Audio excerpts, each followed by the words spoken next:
ಮೇ 3ರಂದು ಕಲಬುರಗಿ ನಗರದ ಜಿಡಿಎ ಬಡಾವಣೆಯ ಸಿಐಬಿ ಕಾಲೋನಿಯಲ್ಲಿ ಬುದ್ಧ ಬಸವ ಡಾಕ್ಟರ್ ಬಿಆರ್ ಅಂಬೇಡ್ಕರ್ ಅವರ ಜಯಂತಿ ಕಾರ್ಯಕ್ರಮ ಆಯೋಜನೆ ಮಾಡಲಾಗಿದೆ ಎಂದು ಜಯಂತ್ಯೋತ್ಸವ ಸಮಿತಿಯ ಅಧ್ಯಕ್ಷ ಮಲ್ಲಿಕಾರ್ಜುನ್ ಮದಾನಿ ಅವರು ತಿಳಿಸಿದ್ದಾರೆ.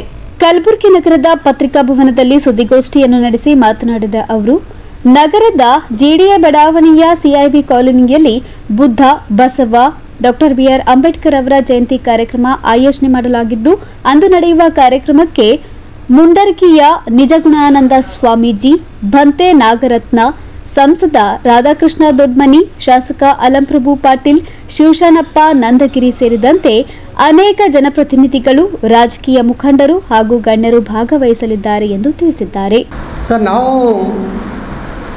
ಸುಮಾರು ವರ್ಷಗಳಿಂದ ಬುದ್ಧ ಮತ್ತು ಬಸವ ಅಂಬೇಡ್ಕರ್ ಜಯಂತಿಯನ್ನು ಆಚರಣೆ ಮಾಡ್ಕೊಂಡು ಬರ್ತಾ ಇದ್ದೇವೆ ಸರ್. ಈ ಒಂದು ಆಚರಣೆ ಏನದಂದರೆ, ನಮ್ಮ ಮುಂದಿನ ಪೀಳಿಗೆಗೆ ಬುದ್ಧ ಬಸವ ಮತ್ತು ಅಂಬೇಡ್ಕರ್ ಅವರ ಸಿದ್ಧಾಂತಗಳು ಮತ್ತು ಆಚಾರ ವಿಚಾರಗಳನ್ನು ಅವರಿಗೆ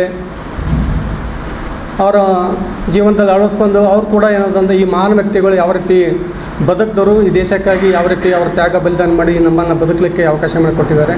ಆ ಸಂದೇಶವನ್ನು ಹರಡಿಸ್ಬೇಕಂತೇಳಿ ಇವತ್ತು ನಾವು ದಿನಾಂಕ 3/5/2025 ಸಂಜೆ 5 ಗಂಟೆಗೆ MS ಕೆಮಿಲ್ ಜಿಡಿಎ ಬಡಾವಣೆ ಗಾರ್ಡನ್ ಹತ್ರ ಈ ಒಂದು ಜಯಂತ್ಯೋತ್ಸವ ಕಾರ್ಯಕ್ರಮ ಹಮ್ಮಿಕೊಂಡಿದ್ದೇವೆ ಸರ್. ಈ ಒಂದು ಕಾರ್ಯಕ್ರಮಕ್ಕೆ ದಿವ್ಯ ಸಾನ್ನಿಧ್ಯನ ಪೂಜ್ಯ ಶ್ರೀ ನಿಜಗುಣ ಪ್ರಭು ತೋಟೇಂದ್ರ ಸ್ವಾಮಿಗಳು, ನಿಷ್ಕಲ್ಮಠ ಬೈಲೂರು, ಇವರು ಏನದಂದರೆ ದಿವ್ಯ ಸಾನ್ನಿಧ್ಯ ವಹಿಸ್ತಾ ಇದ್ದಾರೆ. ಅವ್ರ ಜೊತೆಯಲ್ಲಿ ಬಂತೆ ನಾಗರತ್ನ, ಲುಂಬಿನಿ ಬುದ್ಧವರ್ ಬೆಂಗಳೂರು, ಇವರು ಕೂಡ ಸಾನ್ನಿಧ್ಯ ವಹಿಸ್ತಾ ಇದ್ದಾರೆ. ಉದ್ಘಾಟಕರಾಗಿ ಸನ್ಮಾನ್ಯ ರಾಧಾಕೃಷ್ಣ ದೊಡ್ಮನಿಯವರು, ಕಲಬುರಗಿ ಮತಕ್ಷೇತ್ರದ ಲೋಕಸಭಾ ಸದಸ್ಯರು, ಇವರು ಕೂಡ ಉದ್ಘಾಟಕರಾಗಿ ಆಗಮಿಸ್ತಾ ಇದ್ದಾರೆ. ಮುಖ್ಯ ಅತಿಥಿಗಳಾಗಿ ಅಲಂಪ್ರಭು ಪಾಟೀಲ್, ಶಾಸಕರು, ದಕ್ಷಿಣ ಮತಕ್ಷೇತ್ರ. ಅತಿಥಿಗಳು ಶ್ರೀಮತಿ ವರ್ಷಾ ಆರ್ ಜಾನಿ ಅವರು ಆಗಮಿಸ್ತಾ ಇದ್ದಾರೆ. ಈ ಒಂದು ಜಯಂತ್ಯೋತ್ಸವ ಸಮಿತಿಯ ಅವತ್ತಿನ ಅಧ್ಯಕ್ಷತೆಯನ್ನು ಶ್ರೀ ಶಿವಶಾನಪ್ಪ ನಂದಗಿರಿ ಅವರು, ಅಧ್ಯಕ್ಷರು, MS ಕೆಮಿಲ್ ಜಿಡಿಎ ಬಡಾವಣೆಯ ಸಮಿತಿ ಕಲಬುರಗಿ, ಇವರು ವಹಿಸ್ತಾ ಇದ್ದಾರೆ ಸರ್ ಅಧ್ಯಕ್ಷತೆ.